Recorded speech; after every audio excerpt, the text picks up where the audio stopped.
Salutare, prieteni! Astăzi vom picta căpșunele. Voi face puțin fundalul. Iată, un pic albastru, așa.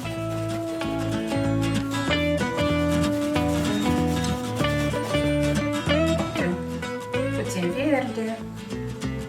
Dar așa mai mult cu alb. Vreau să fie deschis.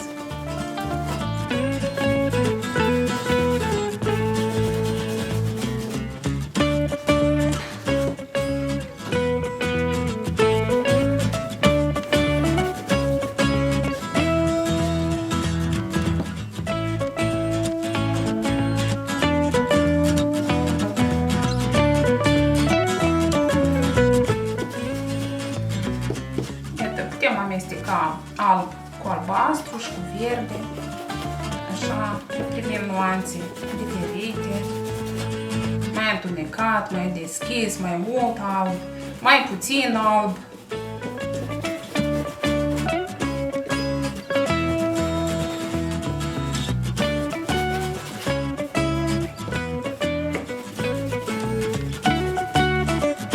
Voi face un fundal simplu, așa, doar niște culori deschise de tot.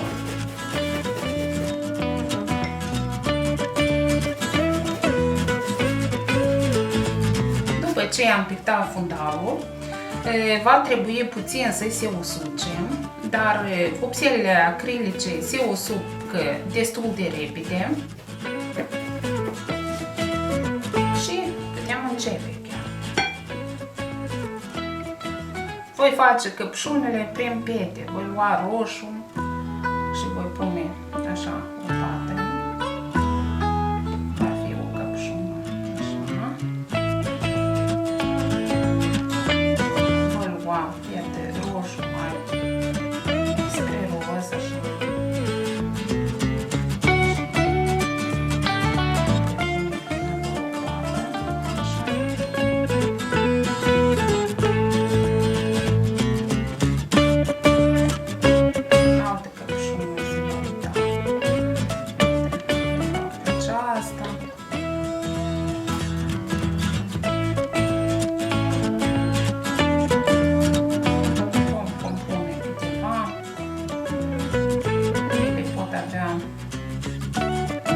Atât formă ovală, ascuțită spre vârf,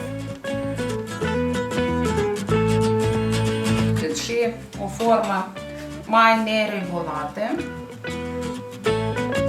ca să se deosebească căpșunele. Voi face de diferite nuanțe. După cum știți, există nuanțe mai întunecate, iată cum sunt așa.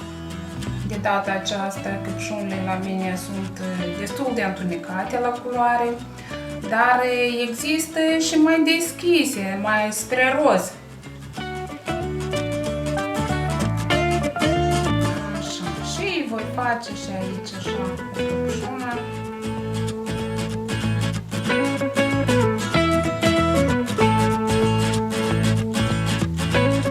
Lumina va bate din partea aceasta, deci voi pune, iată, amestec alb cu roșu, de acesta cu roz chiar.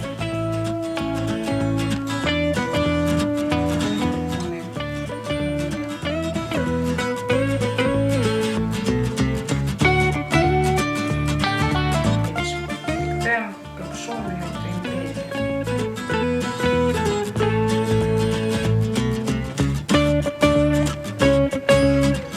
Ca să le despărțim, folosim diferite nuanțe de roz, roșu, să se vadă.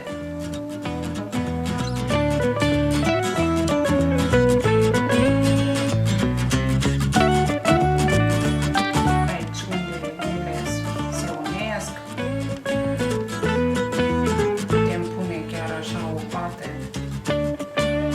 puțin cu mov.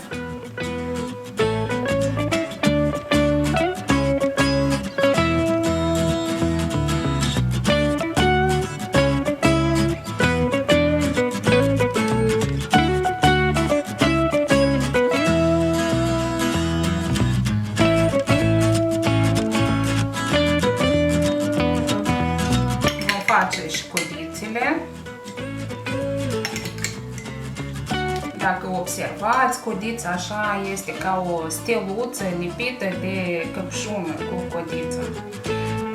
După cum vedeți, în diferite poziții, ea se vede diferit. Dacă o vedem de deasupra, se vede toată aceasta ca o floricică. Dacă o vedem dintr-o parte, se vede așa. Deci, le vom face diferite. Voi lua o pensulă mai mică. Amestec verde cu albastru.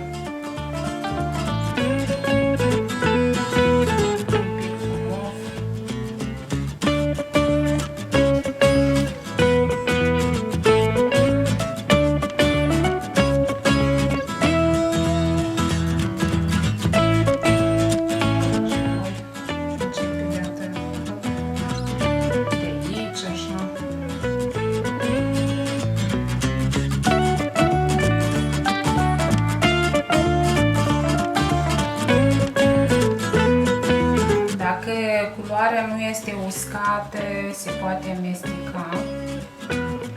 Se poate amesteca cu cea de desubt. De ce este mai bine să se usuce mai întâi.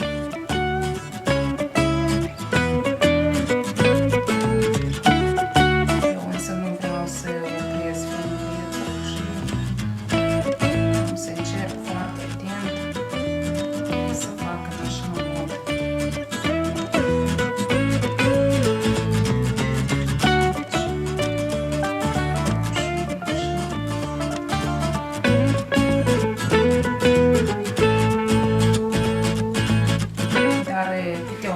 E bine să se amestece, deoarece se formează nuanțe noi. Așa, această căpșună de timpul om să o las fără codiță. Aceasta, aici le face codița.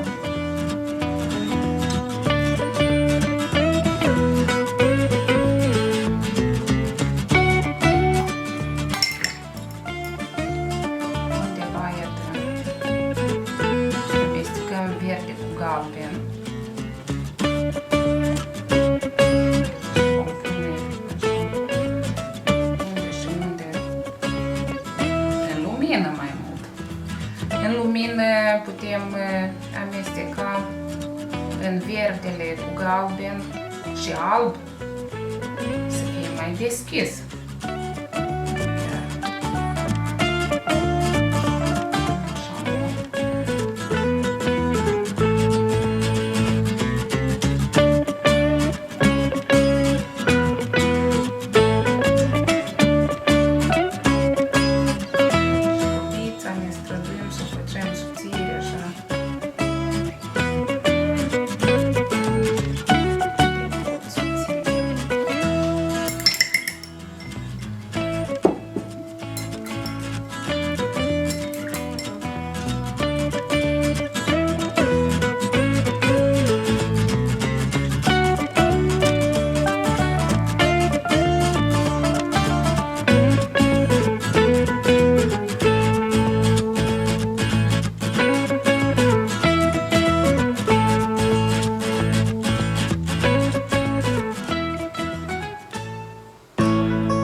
Ce am desenat, putem pune tușe și mai mici. Putem schimba nuanțele. Așa. Umbra lucrăm în pete mai mici, așa.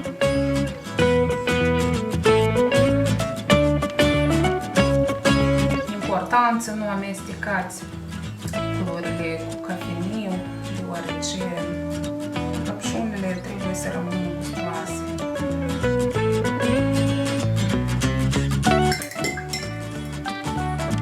Folosiți la căpșuni doar culori vii.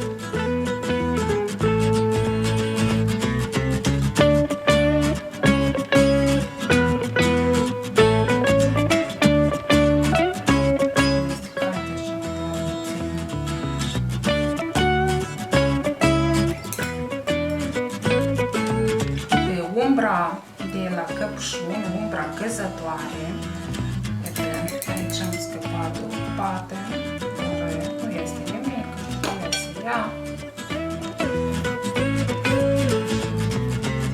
Umbra căzătoare este tot de culoarea fundalului, dar un pic mai întunecată.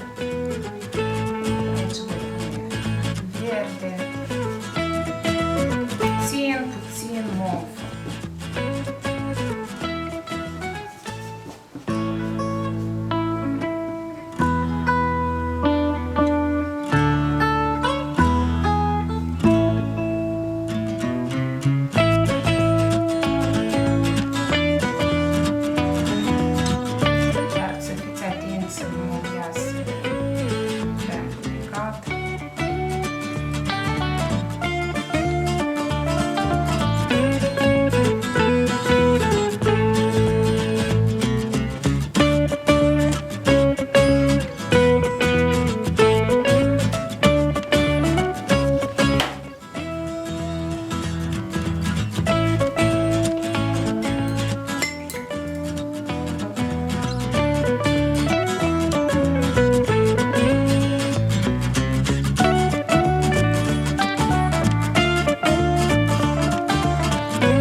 Codița și în partea aceasta.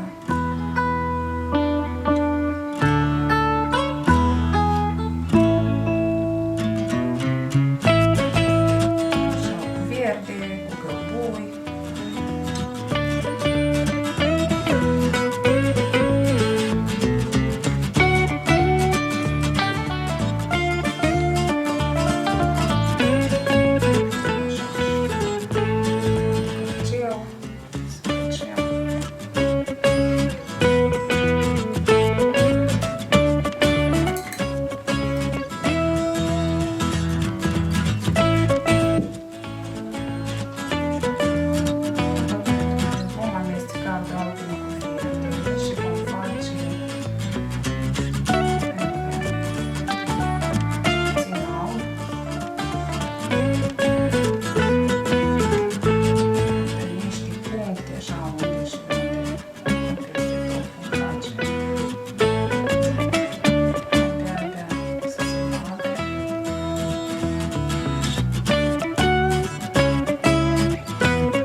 noi.